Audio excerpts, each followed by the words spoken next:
Several minutes of commercial-free football starts now. Here are the Purple Mortgage Guys. Hey, welcome everybody to another episode of Purple Mortgage Guys. Myself, Brent, Goose, and Tanner coming to you again today after another loss, a third loss on the season for the Vikings, falling to 10-3, which is still an excellent record, still solidly in the number 2 seed in the NFC playoff picture. But guys, a very frustrating game yesterday, more of a meltdown, I think, than we've seen in the past. And really interested to see what your thoughts are here after we've had a day to cool off a little bit and digest where the Vikings stand here going into late December and into the playoffs. So, Tanner, why don't you kick us off today? First things first, I just want to give props to Detroit because I think Detroit is a much better team than most people probably think, and a lot of people probably glance at a score or see that the Vikings lose to a team like Detroit and they automatically think that we're frauds again, which we might be. I don't think that they are, but Detroit's been playing some really good football here the last month or so. I think that they won 4 of their last 5 games, and their one loss is to the Bills, one of the best teams in the league. So they've been playing really good ball. Jared Goff is probably playing some of the best ball of his career, and we just didn't show up yesterday, I think. And on both ends of the ball, I think in order to stay competitive against a team like Detroit as well, they've been playing, the offense has to be able to score at least 30 points. And we talked about that on our show last week, the preview going into the game. I think you said, Brent, if they don't score at least like 35 or something like that, that we were probably going to lose that game, which we did. So playing from behind, our defense is what it is at this point. It's not going to get any better with Donatel calling the shots. It's just not. And I hate the fact that Kevin O'Connell has too much respect for him. He's probably going to write him out the rest of the year, make a change after. But I want to know, I guess, as a head coach, at what point do you address that and say, I'd like something really needs to change here? Because we just can't. We have to be able to get off the field at some point. Detroit has a pretty good offense, but at some point you just got to be able to get some stops. And I think it's mostly a coaching schematic issue, but some of our personnel, based off what I've seen, is starting to concern me as well. When I look at guys like Eric Kendricks and Jordan Hicks, not necessarily saying they're bad players, but to have a successful 3-4 scheme in this league, you got to have athletic guys that can cover. And Kendricks is getting older. Hicks is already, I think, in his 30s.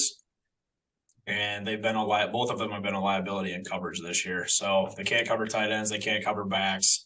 And the soft shell coverage, you got P2. Patrick Peterson's been excellent. I can't complain about him at all, but we're not playing to Cam Dantzler's strengths. Andrew Booth is a press corner. We're not playing to his strengths.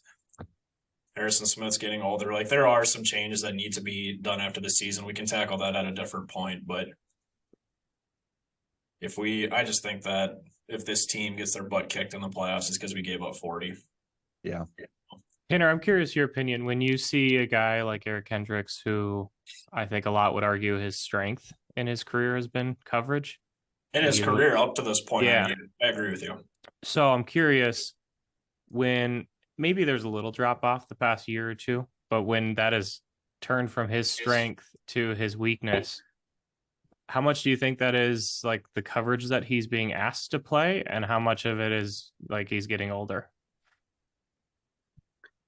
I'm legitimately curious. I think it's a combination of things, because I think in a 3-4 scheme, linebackers are asked to do more coverage as opposed to run stopping. And Jordan Hicks's strength throughout his entire career has been run defense. Kendricks has been solid on both, but I feel like when I watch running backs and tight ends do quick outs or filling in on some quick screens, he just looks like he used to look so explosive going to the ball. Like, he just always be able to sniff things out before they happened, and he just looks much slower on tape to me this year. And his PFF coverage grade reflects that. And I just don't think he, at this point in his career, is going to be successful in this scheme. I think he's much more of not fully there yet, but I think he's going to be at a point within the next year or two where he should just be a 2-down middle linebacker in a 4-3 scheme. I think we've always talked about, is it the players or is it the coaching and the scheme? It I don't- feels like it's a little of both at this point, but I also think with these players, you should be able to get a little more out of them than we're getting currently. I also don't want to make it seem like I'm just harping on Kendrick specifically, because I don't think he is the issue, but I'm just saying that there are some personnel changes I think that are probably going to have to be addressed in the offseason, and I feel like he potentially could be one. He's carrying a pretty heavy cap hit going into next season as well. I think where the defense is such the area of focus, because we all knew we were going to need to score 30 plus points to have a chance, right? I don't think we thought we would win 23-20 or anything like that. Yep. But when 40% of your offensive line is out, and you do have probably one of the most inopportune turnovers, if you're going to turn the ball over, try not to do it at the opponent's 1 yard line. If you're going to turn it over, that basically killed the game right there. That ended up being probably the difference maker in the end. And we can talk about that as well. But Yeah. When you just can't get back off the field and you can't steal that possession back, and then you do finally make a stop, and the special teams gives up a huge fake that we'd love to talk about here as well. It just seemed like kind of the recipe of disaster, and that margin for error is so small, especially against a high-powered offense like this. Like you can't give them extra possessions, and that's what ended up basically costing the game at the end. So I agree. Yeah, I think that's one of the tough things about the scheme is I hate watching it, and I really had a tough time yesterday because our defense looks bad. But like the plays where they're scoring, it's on a blown coverage, and that's where that's supposed to be what bend but don't break prevents, and now it's bending and breaking, and it's hard to know which way is up at this point. So when I think that's where I struggle a little bit, as much as I've hated his scheme. But when I see after any poor game, it's like the only thing I see online is Donatel. And I don't like it. But when we're giving up most of our touchdowns, it seems pretty clear that someone didn't do their assignment. And I think this scheme allows for less margin of error because there's no pass rush. There's really nothing that's making the quarterback force into a quick decision. So the scheme definitely isn't helping, but it seems like the scheme doesn't really fail unless a player is, and we're making crucial mistakes. I think both offensively and defensively, when we win, it's because we played sound football, and when we lose on both sides, like as good as TJ's been since we've made the trade, there's been like his drop on the sidelines on that third down. I think that was a huge momentum shift. I think the fumble with Delvin was a massive. I think there's really 2 or 3 plays on both sides of the football that changed the game. So the blown coverages on defense, for sure. The special teams, that was tough. Like especially kudos to Dan Campbell, because I think he, in their losses, has been criticized for time management, clock management, going for it, not going for it. And you would think eventually that would get to you of like, I can't call a fake punt on the 30-yard line with 8 yards to gain. Like can you imagine if that didn't work? Oh my gosh, he maybe loses his job. Like, right. And he's still coaching his butt off. And I think that was the difference of the game. I mean, we were off the field. We were probably going to have decent field position from where they were punting. And I mean, that's a 1-score swing. So I think that's really hard to see is our offense is so momentum based that when you have that Hawkinson drop or the fumble, because you look at our box score, if you would have told me before the game that Kirk has the line that he does and doesn't turn the ball over, like there's no way that, one, I think we only score 23 points, and 2, that we lose the game. So it's hard, because if I looked at the box score, I say our offense loses this game. Watching the game yesterday, it felt 100% like our defense lost us the game. So it's tough. It's tough to see. Well, I think part of that is that Delvin fumble and that play call. It's so easy to second guess when it doesn't work. But when you've got like Rager and Jefferson and even Cousins on a sneak, those plays have worked so well over the last, I don't know, 10, 11 weeks. And then to go with something crazy like that, especially with the offensive line just not being what it should be with injuries, that seemed really questionable. I don't think KOC had his best game yesterday by any means. But you shoot yourself in your foot. That probably gives you 30, 31 points. You probably don't go for 2. The game flow changes from there. We got fortunate that they missed the field goal. That was less than 50 yards before half too. Otherwise that's another 3 points for the Lions. So yeah, final score is probably not indicative of everything that happened yesterday, just like it usually isn't. But yeah, just an all around tough one to swallow. On the plus side, guys, they are 10-3. San Francisco would be nice if they lost one more game just to solidify that 2 seed. Otherwise, we fall into that 3 seed that Tanner predicted a few weeks back.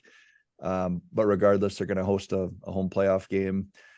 I think I would rather play a team with a stout defense at this point that has a questionable offense than play a high-powered offense and a defense that's questionable, because we can't get off the field against some of these offenses that are really solid. So I don't know who that looks like in the playoffs, because I feel like San Francisco, Dallas, and Philadelphia, all 3 would be a massive problem to play, but we'll end up playing one of them if we win our home game to start the playoffs. So that's interesting, because at the beginning of the year, I felt the opposite. I felt like, give us a terrible defense and we can outscore them.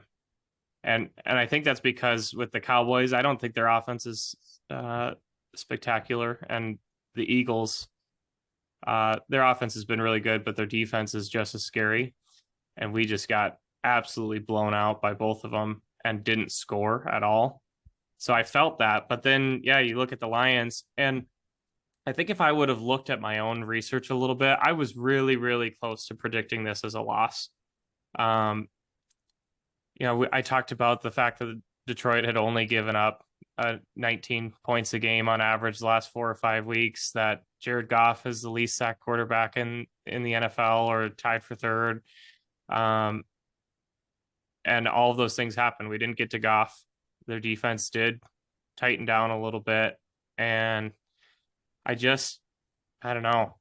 We also haven't talked about the Justin Jefferson touchdown that gets called back. Not that I think it changes the game. It certainly gives us more time, changes the odds. And at the very least, after seeing Justin Jefferson try to will the team this entire season, just for his own accolades, I want him to get those yards and the touchdown. That would have been on incredible. the career highlight film for sure. That was a pretty sweet little play that unfolded there.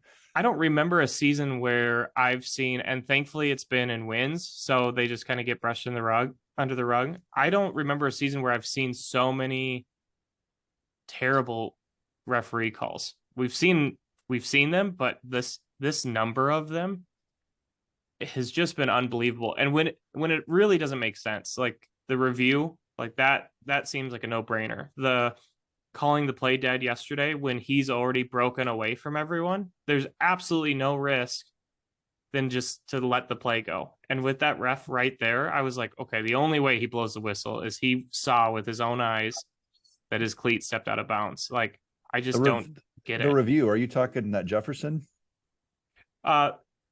No, I'm thinking the Gabe Davis Buffalo Bills. Oh, gotcha.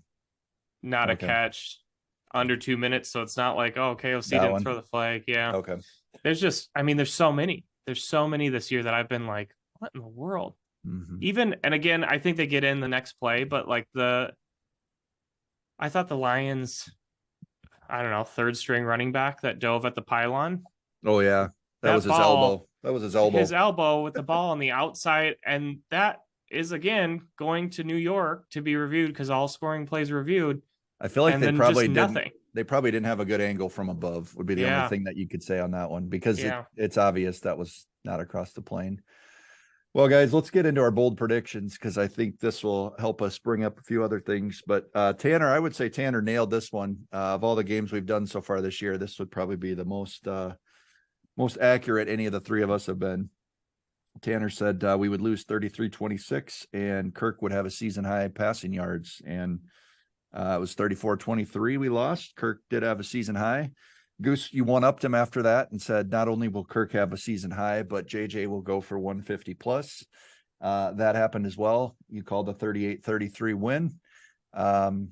We left a couple touchdowns on the field apparently, and that didn't happen. I threw out a 6-pack to try to press a little bit. That backfired, guys, big time. There was 800 yards. There was no concussions that I'm aware of, but there was no TJ touchdown. Adam, unfortunately, did run backwards a little bit again. There was not 80 points, and I do not believe there was any grills on Kirk Cousins after the game. So also predicted a win, which did not happen. So, guys. Tanner, you predicted a loss? I actually was going to say something, Brent. I thought I called a win, but now you're making me second guess myself, and I can't remember if I said loss or not. Well, go check the tape, guys. I can't remember. Even we had mental meltdowns this last weekend. I'm pretty sure Tanner predicted a loss, guys. But who would have known that I way underestimated JJ at 150 plus? What a game. Guys, let's get into rants and raves because I feel like this will actually lead to a few things that we haven't talked about as well. And I don't know who wants to start us off. I've got a few to go around, so I'll go last. Tanner, you want to start us off? Give us let's go with the rant first. Something that maybe annoyed you yesterday with the game. Well, it's the same complaint I have every week, but it's just Donatel and him not picking up small things. I don't know if this is more of a schematic thing or a personnel issue, like once you're on the field, but like one thing that just like really grinds my gears as well as Penei Sewell's first down at the end of the game. You got your right tackle checking into the game from the opposite side of the line. Like that's not normal and nobody accounted for it. He ran wide open right across the field for a first down, which essentially sealed their victory. And that's a Dan Campbell type of play, isn't it? I love that. I mean, kudos to the Lions for having the nuts to call a play like that in that situation to win the game. Like I respect that quite a bit, but I don't know whose fault that is, but as a player, like a linebacker who would typically cover that type of person, I mean, you come on the field and notice something's not normal. He's not lined up in his usual position. They motion him across, and even as he was motioned across, no one followed him. Mm-hmm.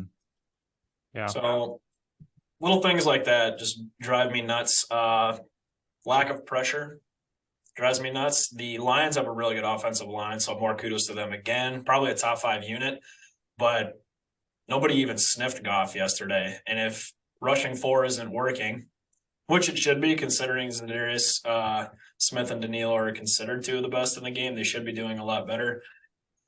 But a lot of his stuff is still obvious. There's no disguised blitzes. Zadarius is lining up over the center in a lot of packages. Like they know where pressure is coming from. You got Daniil on one side, Zadarius in the middle, and you got either Patrick Jones or DJ Wanham, who's probably the liability of the 3, rushing from the edge.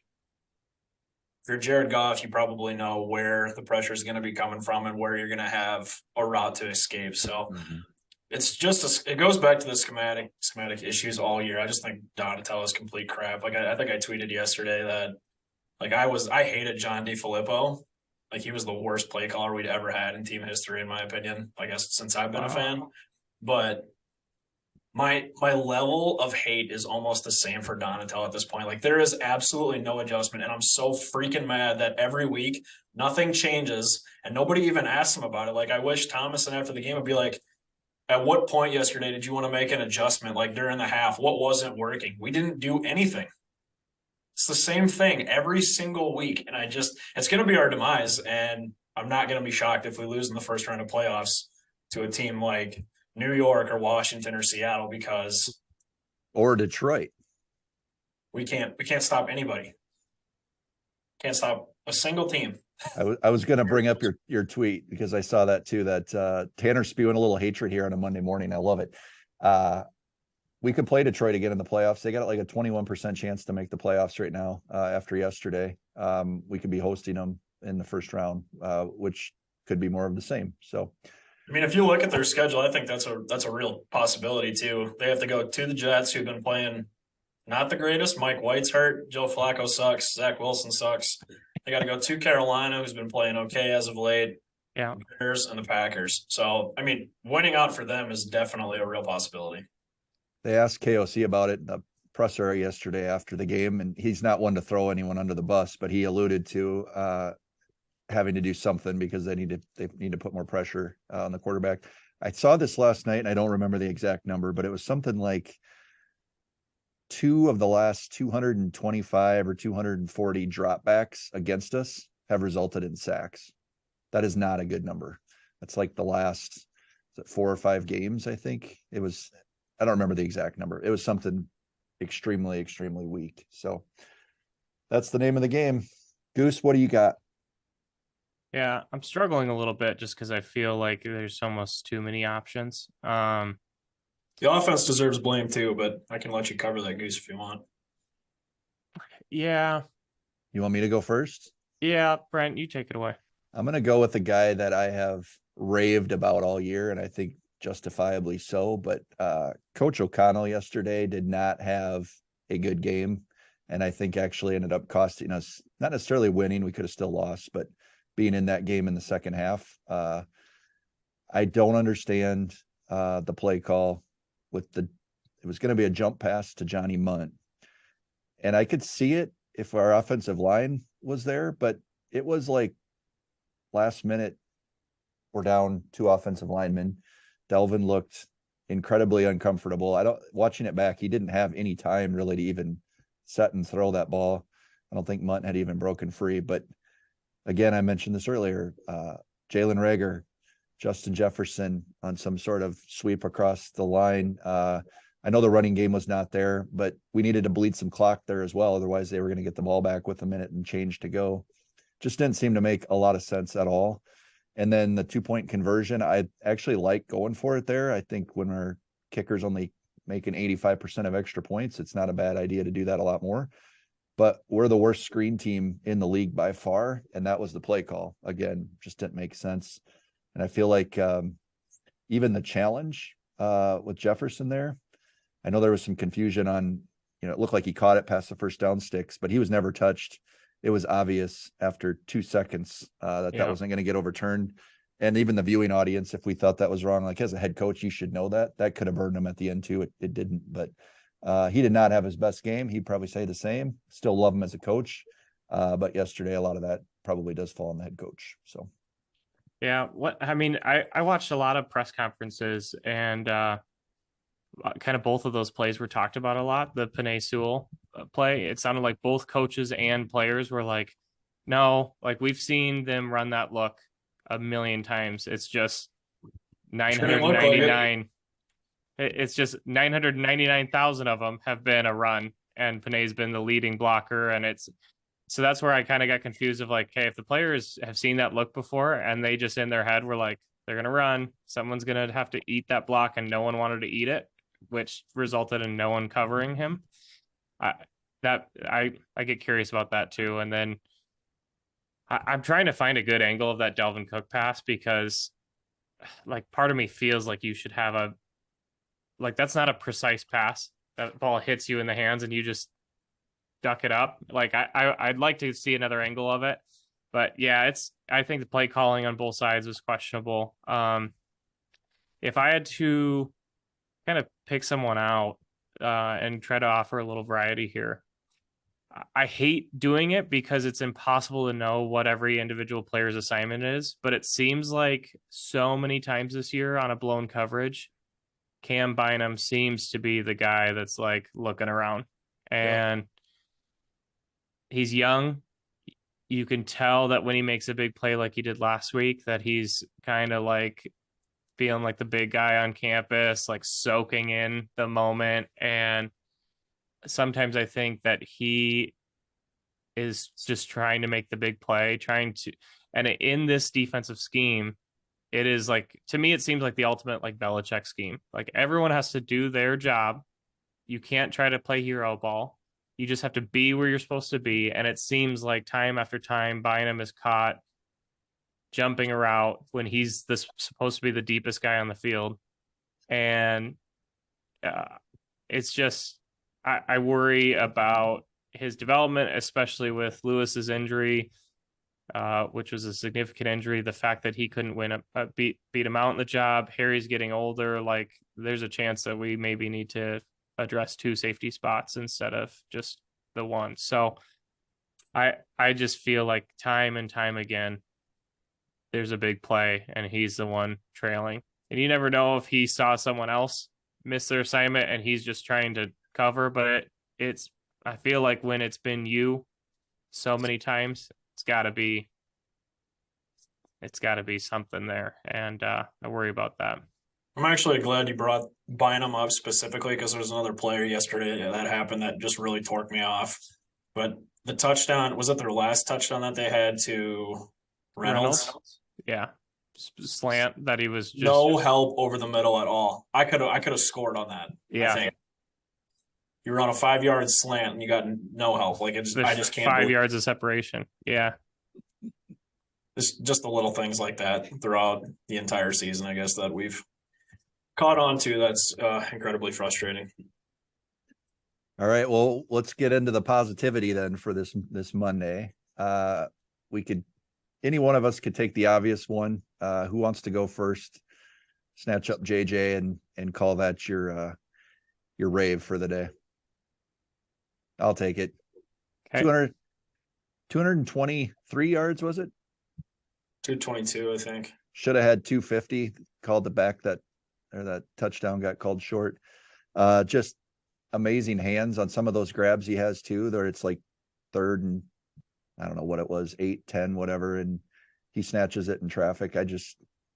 We have to keep him long term. Yeah, there's no doubt about it. Tanner, I'm going to jump in because I'm afraid that if this next player is gone, that I don't have much left. There's really only like 2 players that. Yeah, go ahead. Kirk Cousins. I felt like I needed to be the one to say this because I said that if we lost, what I'd be complaining about was Kirk, and that couldn't be more the contrary. He played a heck of a game. I think he's been what he lacks in like taking ownership when I want him to be like, no, I'm the quarterback. I think he gains in like locker room morale. Like sometimes I think it'd be easy to be like, well, I had 2 seconds to throw. My offense line is imploding. We got a bunch of backup. Like to time and time again go into an interview with the offense line that he's had basically his entire career, and to get the constant like barrage of you're overpaid, you're no good, this was the biggest mistake the Vikings made, and to just show up time and time again. 31 of 41. We talked about the blatantly obvious, like wide open on the sidelines, put it on the money. TJ drops a pass. So at the very least, he's 32 for 41. We keep that drive going. Probably put the way that our offense seems to work is you pick up a first down or 2, we're going to score a touchdown.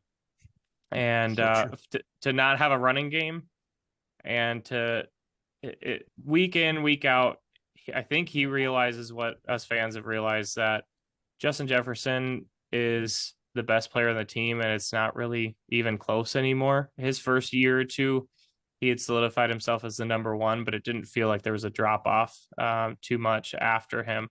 And for him to be getting the bulk of the attention on defense and to still by far being our top performer just kind of blows my mind every week, that he can have double, triple team and still put up 223 yards.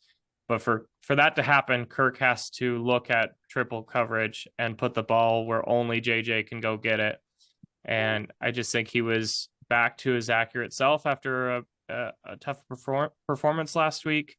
He looked good. He says the right things. I think in the locker room, the guys really respect him. Hats off to Kirk in a tough game. You nailed it there, Goose. The 22 rushing yards, like that is one dimensional if you've ever seen it. 22 rushing yards, 394 passing yards because sacks go against that, which is insane, right? Yeah.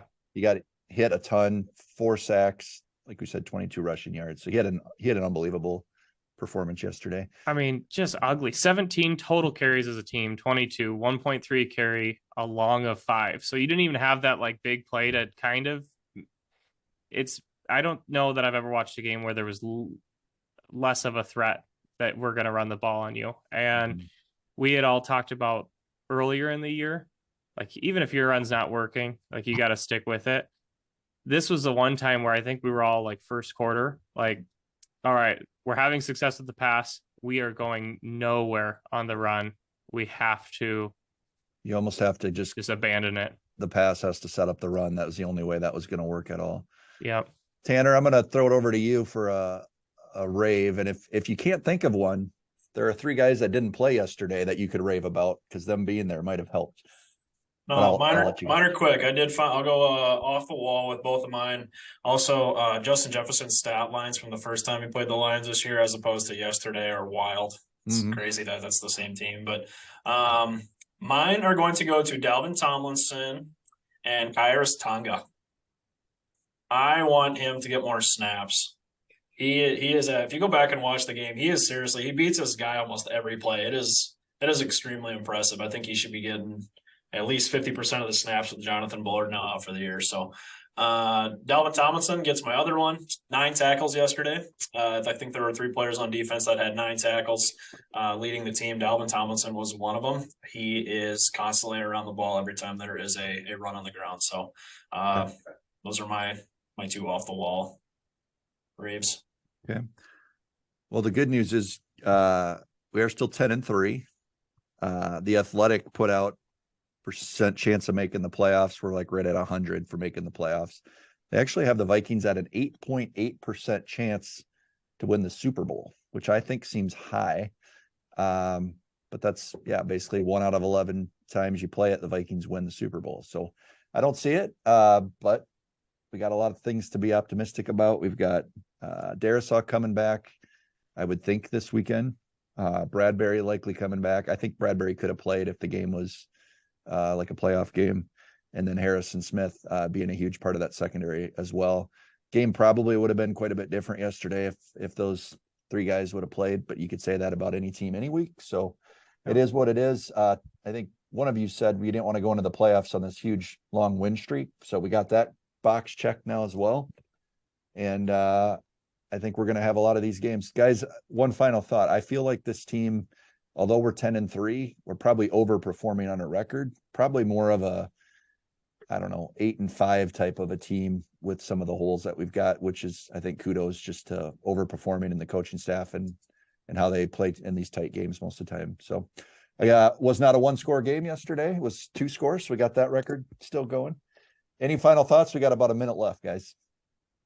I think the one thing Kirk hit on his presser is that no matter how much you say it in a tough loss or a tough win where there's a lot of mistakes, you just don't learn as much as you do in a loss. And so the hope would be that maybe we do make some wholesale changes on defense because of the performance yesterday. Tanner, what do you got? I think this is still a team that can make some noise in the playoffs. Got to put it together, make the correct adjustments on defense, and I think we can still compete with anybody in this league, but you got to show up. You can't have what happened yesterday happen again in a month. I agree. Well, we got the Colts coming Saturday. That's a definitely a good game to get back on track with. So we'll come back to you again Saturday. Thursday night, the Niners play. We want them to lose if they could to Seattle, and we'll be in great shape for the 2 seed. So have a great week, everyone. We'll talk to you soon.